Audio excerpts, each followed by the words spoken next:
마음을 모르면 오해를 합니다. 특별히 듣기에 부담스러운 이야기를 할 때 말하는 사람의 마음을 모르면 받아들이지 않고 부담스럽기만 합니다. 그리고 대화를 할수록 시간을 오래 보낼수록 멀어지죠. 마음을 아는 것이 중요합니다.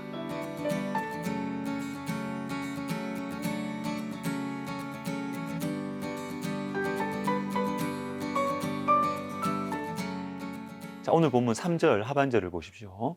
내가 그들을 고치는 줄을 그들은 알지 못하였도다. 여러분, 이것이 근본적인 문제라는 거예요.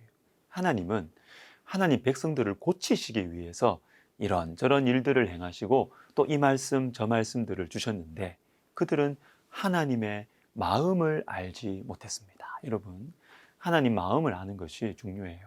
당장 좀 부담스러운 말씀이 들리거나 좀 이해하지 못하는 일이 일어나더라도 하나님의 마음을 알면 기다릴 수가 있죠. 인내할 수 있죠. 예레미야 29장 11절 말씀에 여호와의 말씀이니라 너희를 향한 나의 생각을 내가 아나니 평안이요 재앙이 아니니라 너희에게 미래와 희망을 주는 것이니라. 자, 예레미야 29장 나라가 망해가고 있는 상황이에요. 하나님께서 우리를 버리신 것 같아요. 그러나 예레미야는 하나님의 마음을 알았어요. 눈앞에 보이는 것은 재앙이지만 주님의 마음, 이 재앙을 허락하시는 주님의 마음은 우리에게 평안을 주시기 위해서다. 우리에게 새로운 미래와 희망을 주시기 위한 것이다. 이 하나님의 마음을 알았던 것이죠. 예레미야 애가 3장 33절도 제가 읽어드리겠습니다. 주께서 인생으로 고생하게 하시며 근심하게 하심은 본심이 아니시로다. 여러분, 예레미야 애가는 뭐예요? 이제는 아예 나라가 망해버렸습니다. 그 후에 주신 말씀이에요.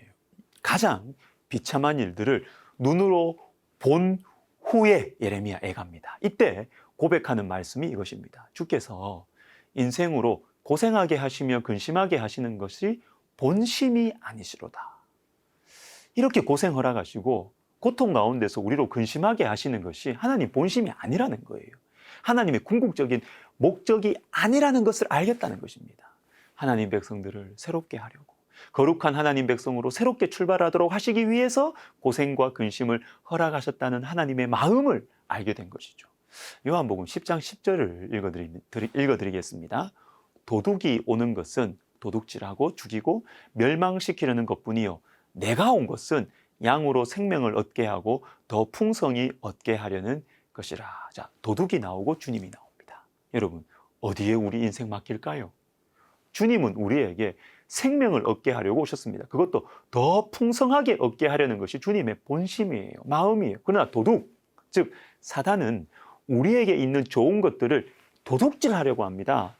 당장 즐겁고 편한 것을 허락해 주는 것 같잖아요. 그러나 결국은 우리를 멸망시키려는 것이 사단의 본심이에요. 여러분, 하나님은 우리가 잘 되기를 원하시고요. 또 그렇게 되도록 인도하십니다. 그 과정에서는 당장 힘이 들 수도 있고 괴롭기도 하고 늦어지는 것 같기도 해요. 그러나 주님께서 인도하시는 대로 걸어가면 생명을 얻고 더 풍성히 얻게 될 것입니다. 하나님의 마음을 아는 것이 중요합니다. 그래서 여러분, 하나님께서는 그래서 우리에게 믿음을 강조하십니다. 믿음.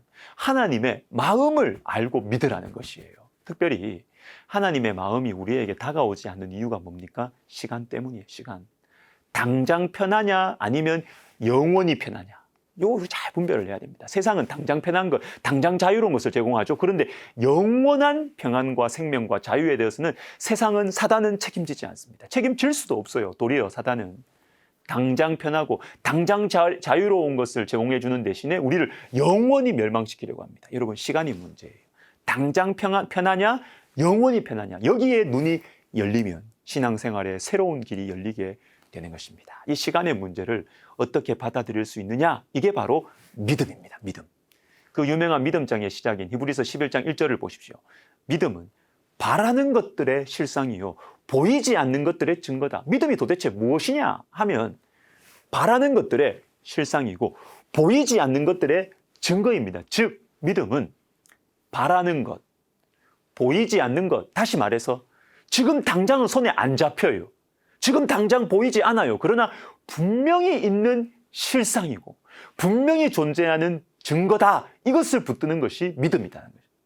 그러니까 여러분, 믿음에는 인내의 요소가 들어갈 수밖에 없어요. 인내의 요소가. 그래서 히브리서 11장에 나오는 믿음의 사람들 나중에 한번 찬찬히 보십시오. 공통점이 있습니다. 공통점. 그것은 뭐냐면 바라보는 것입니다. 바라보는 것. 장차 누릴 상을 바라보는 것이, 지금 여기서 만지는 게 아닙니다. 이들의 공통점은 바라보는 것입니다.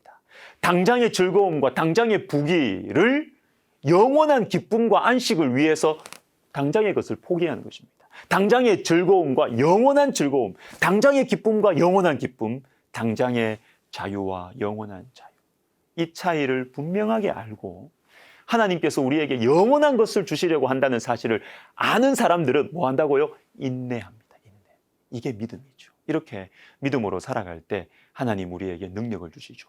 인내할 수 있는 능력을 주시고 또 생각지도 못했던 지혜와 은사들을 주시는 것입니다. 그래서 여러분 주변에 신앙 좋은 분들 보세요. 잘 참습니다. 잘 참습니다. 근데 오해하지 마십시오. 힘들 때 무조건 참아야 된다. 무조건 당하고 있어야 된다. 제가 이런 말을 하는 게 아니에요. 참고 당하고 눌리는 것, 이걸 강조하는 것이 아니고 영원한 것을 아느냐, 이거죠. 영원한 것, 더 좋은 것을 주시려는 하나님 아버지의 마음을 우리가 알고 믿고 있느냐, 이겁니다. 이거.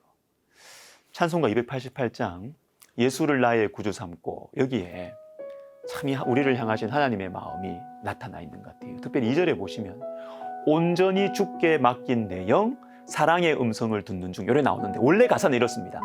완전한 항복, 완전한 기쁨. 주님께 완전히 항복하면 주님의 마음을 믿고 이런저런 일들 가운데서 내 인생을 주님께 맡겨드리면 그때 완전한 기쁨이 찾아온다. 3절도 보세요. 완전한 항복, 모든 것이 평안. 이게 원래 가사예요.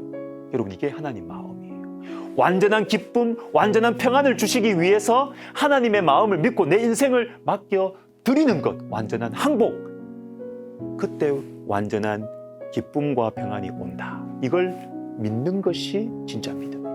부디 주님의 이 마음을 알아서 믿음으로 살아가시는 우리 모두가 되시기를 주님의 이름으로 축복합니다.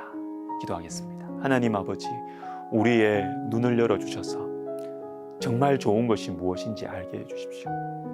진짜 좋은 것이, 영원한 것이 무엇인지 알게 해주셔서 우리가 주님의 마음을 알아 믿음으로 인내하면서 살아갈 수 있도록 도와주시옵소서.